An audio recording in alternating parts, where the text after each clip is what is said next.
Hello students, the topic of the essay is kite flying. One of my hobbies is kite flying. I like making kites as well as flying them. On the day of Makar Sankranti, I buy new kites. We have a competition in our wadi. I am too small to win a prize, but I enjoy the sport a great deal. I feel thrilled when my kite sails through the air. I try to send it higher and higher. My little sister holds the spool of sharp twine. It is called manja. There is great excitement when someone else tries to cut my kite. All my friends shout loudly. When a kite is cut, they all run to catch the falling kite.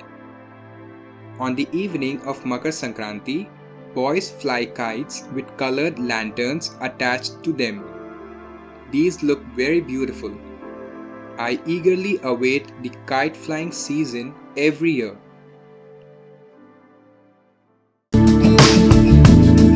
Don't forget to subscribe.